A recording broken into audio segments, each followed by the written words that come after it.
So I have been using my peptide stack for a good few weeks now. I've just finished my first bottle of MOTS-c yesterday. Taking the new one today now. It's a 40 milligram vial, so it's twice as much. So in theory, it should last twice as long.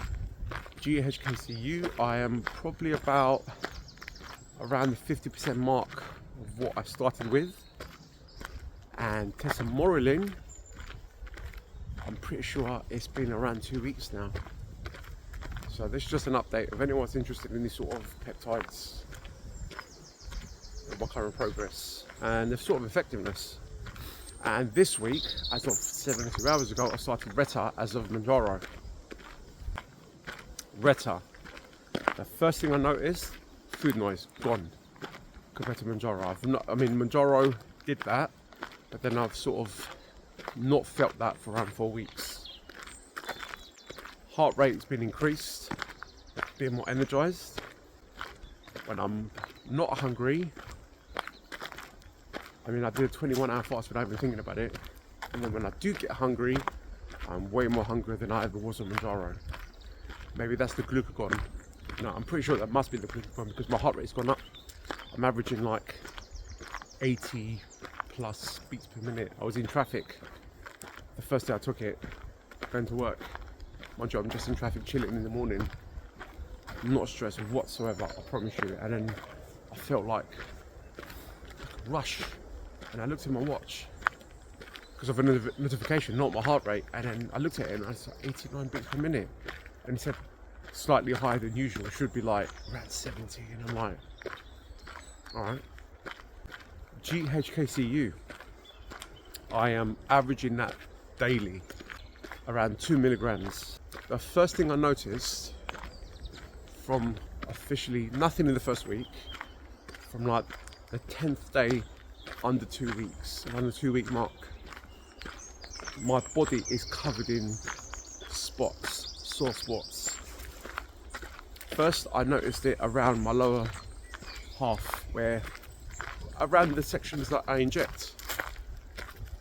Every time I go inject somewhere else, I notice a spot from wherever. Some of them are just spots, some of them are quite sore. It's quite uncomfortable. I had one on my eyebrow. God, that was killing me. That was so uncomfortable. It's just like right there, like there. Oh my God. And then for some reason, like the back of my shoulders. So the last time I did a video talking about GHK-Cu, after I put it up, I think it was like that evening, I went toilet and I had a spot on my junk. What the fuck is that? So I'm getting spots.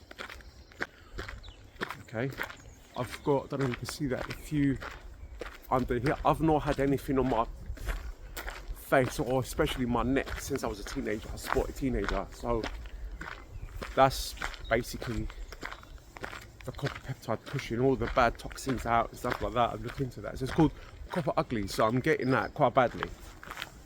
Some of them are just spots. Some of them that are sore are quite uncomfortable. Especially the one on my eyebrow. God, that was killing me more than anything. And like I said, I had one on my junk. What the fuck is that? That's that. And MOTS-c, like I said, I've just finished the first bottle.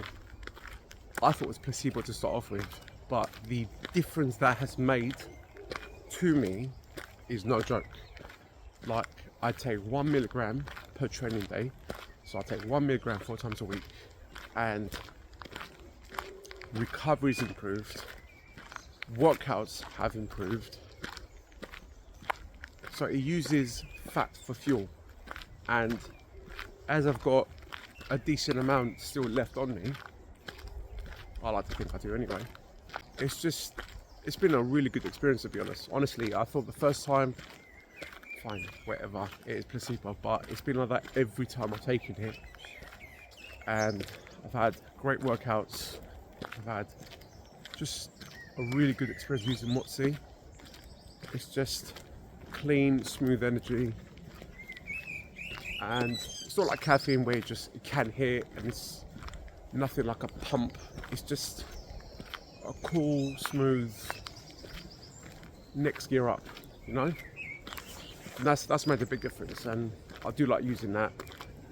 And I've noticed my recovery's improved as well. So I'm having a better workout. Recovery is way more, just better recovery, to be honest. So I've started my second vial today. Took it before I came out to do these videos. And lastly, most expensive of the lot, Tesamorelin. The reason why it is the most expensive one is because it's officially the only one, for now, that is FDA approved. So Tesamorelin helps with shifting visceral fat. Visceral fat is stubborn abdominal fat, love handles, stuff like that, but also fat inside around your organs inside your body. You can't get rid of that. Well, it's not easy to get rid of that. So that genuinely helps with that. It helps increase your growth hormone and lots of other things. I'm not going to get totally into it, so I'll just look into it for yourself. I'll put something up if I can to help you guys that I've made. So I take that every night, 2 to 3 hours after my dinner, and I take 0.5 milligrams of it every night. Now that is for the first 2 weeks, and I think I'm going to increase that from my 3rd week onwards. And I tell you what, so I wake up around 5 o'clock in the morning. So as I take it at night, honestly, sometimes this week I've struggled to stay up past 10 o'clock. I know it sounds like ridiculous, but I take the Tesamorelin and it totally chills me out. I have a really good night's sleep, and when I wake up I feel like I've slept way longer. I've not lost weight for around 4 weeks. So considering I was on Mounjaro, started Reta only for 72 hours, so let's not get that twisted.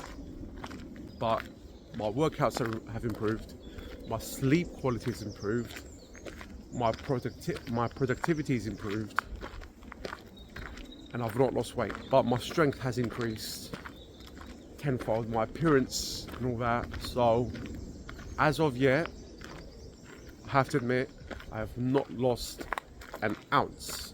But all these things so far, apart from the bloody spots from using GHK-Cu, you know, it's been a good few weeks, to be honest. MOTS-c, clean energy.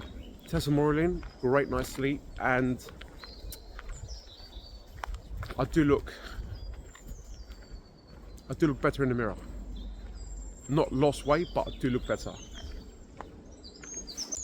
Reta, it's only been 72 hours, so let's see how that goes. I'm only on 1 milligram. So yeah, that is my current update, guys, on my current peptide stack, on all these individual peptides that I'm currently taking. So Reta I take from a Thursday, and the reason why I do that, 1, that's a non-training day. 2, it's at the start of the weekend where, you know, temptation does start to creep up, I have to admit. I've been in full control of that, whether I like it or not, whether I've had food noise or not. I think for me that works well. MOTS-c I take 4 times a week on training days, like this morning, for example. I'm going to go to the gym and train legs today. So that's 4 times a week. 1 milligram. I mean, I'm thinking of, now that I've just had my 2nd vial as of this morning, and I've had no bad side effects. So minimum 4 milligrams a week. So I think maybe from next week, maybe tomorrow, I might bump it up to 1.5 milligrams. I don't know, we'll see about that. Tesamorelin, I'm definitely going to increase from the 3rd week onwards. So I'm using 0.5 milligrams right now, daily. So hypothetically, I think I might go, 1 milligram. I have to check, I've written all this down on my phone. So yeah, that's it really. And GHK-Cu, that's it. Sorry, and GHK-Cu, 2 milligrams daily. I don't know, I think it has tightened the skin a little bit. So that's 14 milligrams a week alone. Apart from the spots and the one in my junk. Like, I went to the toilet and I looked down, spot on my... So yeah, that's my current update. Now for anyone who wants to know where I got this from, if you're interested, because I am getting that in the comments quite a lot lately in the last few videos, I put a link to the Telegram group. Feel free if you're interested. If not, each to their own. Again, this is not medical advice. And I'll catch you in the next one.